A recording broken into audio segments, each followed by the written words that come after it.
Hey guys, are you ready to get wrenching? Well, today I'm going to show you guys how to use a vacuum gauge and how a vacuum gauge can be one of the most important tools that you can use. Probably this and a multimeter if I only had two things I could choose from that are able to diagnose a multitude of problems. Even in today's vehicles, they're very, very important and very useful and inexpensive. So the first thing you want to do is connect to a manifold vacuum. Right here I found this hose, so you want to connect in with it. You can connect in with a T. You don't want to leave any leaks behind when you do this. 21 inches of vacuum. You want to make sure you have anywhere from 16 to 22 inches of vacuum. And you see how that needle stays almost perfectly steady? That's what you want. You want this needle to stay perfectly steady.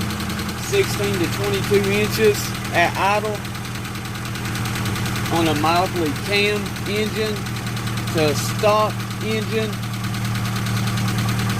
A radical cam engine can have a less steady reading, and it could be a little bit lower. So, but there you have it. And if you have a normal range between the 16 and 22 with drops below the normal range, sporadic drops below, could mean you have a sticking valve. Also, normal range between 16 and 22, and if you have drops below 16 by about, say, 2 inches of vacuum, that's in HG. See that right there, the mark HG?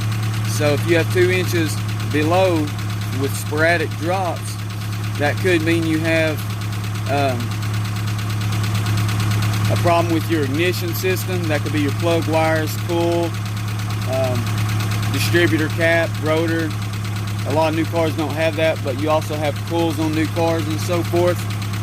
So also you have a steady but higher reading.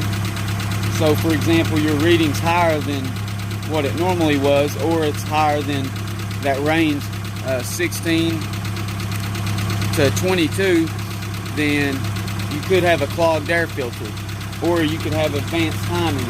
So if it's above that, clogged air filter, advanced timing. Another one, a steady reading, 16 to 22, but you have 3 to 12 inches below. That's 3 to 12 inches below drops.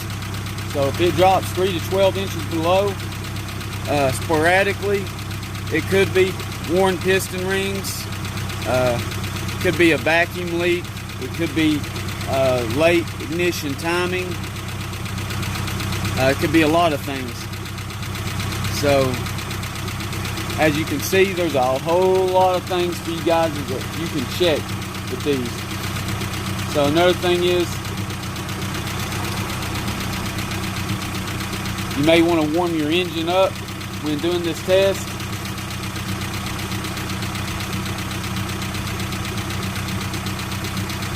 And you can also use this to check your emission system. You can use this checking your brake booster. So this vacuum gauge can come in very handy for a lot of things. Like I say, on even new cars today, you know, a lot of them still use vacuum for the brake booster. They use vacuum for EGR systems. Some of them still do. So, like I said, there's still a lot you can put it on your PCB, you know, and it kind of gives you an idea of a vacuum. So, I want to thank you guys for watching Nate's Interactive Auto, and you guys keep on wrenching.